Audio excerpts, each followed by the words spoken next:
अस्सलाम वालेकुम जी, मैं तुहाडा अपना अवैस घुमन सियालकोटी। अज 6 अप्रैल दिन जुमेरात दा ते सन 2023। अज 15 रमज़ानुल मुबारक और चेतर दी 24 तारीख है। सुबह के 9 बजे का टाइम है तो मैं तुहाडी खिदमत विच हाज़र हाँ। मैं एक घंटा पहला फेसबुक के उत्ते पोस्ट अपलोड की सी कि मैं 3 दिन वास्ते तबलीगी जमात के नाल जा रहा सैरोज़ा लाने वास्ते। तो काफ़ी दोस्तों दी मैनूं कॉल्स आ रही सन, मैसेज आ रहे सन सियालकोट तो कि तुसीं साडे पिंड अपनी जमात लैके आविओ जी। उन्हां दी मेहरबानी, तुहाडे प्यार का बहुत शुक्रिया। लेकिन मैं ये दसना चाहना कि अपनी मर्जी नाल जमात नहीं खड़ी जाती या अपनी मर्जी के नाल तशकील नहीं कराई जाती। ये मरकज़ दे जो जाइए तो अमीरे मोहतरम की अपनी मर्जी होंदी है कि जिहड़े पिंड चाहन जिथे उन्हां दा अपना दिल करे उत्थे जमात की तशकील कर देंदे ने। लिहाजा जिहड़े पिंड भी साडी जमात गई इंशाअल्लाह मैं पोस्ट कर देंगा, स्टेटस ला देंगा।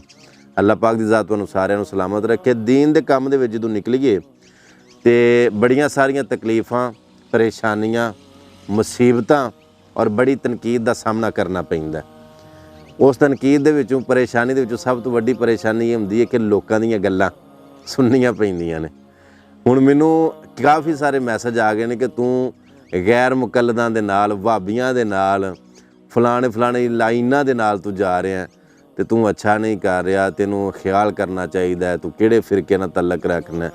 खुदा दी कसम मैं तुहानूं वाज़े कर देवां कि मैं फिरका प्रस्त नहीं हाँ। जिवें मैं कबर प्रस्त नहीं हाँ, शिरक प्रस्त नहीं हाँ, इस तरह मैं कोई किसी फिरके नूं यह नहीं कहता कि वह भैड़ा है, वह गलत है, वह इंजदा वो इंजदा। मैं फिरका प्रस्त नहीं हाँ। मैनूं इस दायरे दे विचों बाहर रख के सोचो, मैं एक आज़ाद आदमी हाँ।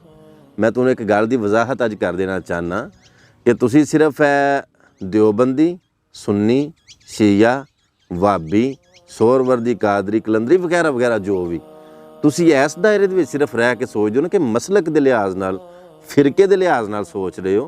मैं दूजियां मजहबां दे नाल बैठा। शायद पता नहीं मेरी गल करन तो बाद फीडबैक किस तरह का आवे। मैं तुहानूं अज वाज़े कर देना चाहना कि ईसाइयां दे नाल मैं बैठा, उन्हां दे गिरजे च गया, फिर हिंदुआं दे मंदिरां च मैं गया, फिर मैं सिखां दे गुरुद्वारे गया, फिर मैं मुसलमानां दियां मस्जिदां, हर मसलक, हर फिरके यानी कि सारियां दे कोल बैठा। लेकिन एक रत्ती बराबर, एक वाल बराबर भी मेरे ईमान अंदर सारियां कोल बहन दे बावजूद भी, दूजियां मजहबां कोल बहन दे बावजूद भी अल्हम्दुलिल्लाह सुम्मा अल्हम्दुलिल्लाह, एक वाल बराबर भी मेरे अकीदे अंदर फ़र्क नहीं आया। मेरा अकीदा है कि मुश्किल कशा, हाजत रवा, बिगड़ियां बनाने वाला, औलाद देने वाला, बारिशां वरसान वाला, यानी कि सारी दुनिया के सारे काम करने वाला एक वाहद अल्लाह रब्बुल इज़्ज़त है। अल्लाह तो अलावा कोई भी किसी का संवार कुछ नहीं सकता। अल्लाह तो अलावा कोई भी किसी दूसरे का कुछ बिगाड़ नहीं सकता। यार ओपन माइंडिड होकर सोचा करो, खुले दिमाग के नाल सोचा करो। और एक होर गल है कि जो असीं किसी दूसरे के करीब होवांगे नहीं, जो दूजे किसी के नेड़े जावांगे नहीं, उन्नी देर तक सानू हकीकत का किवें पता चलेगा।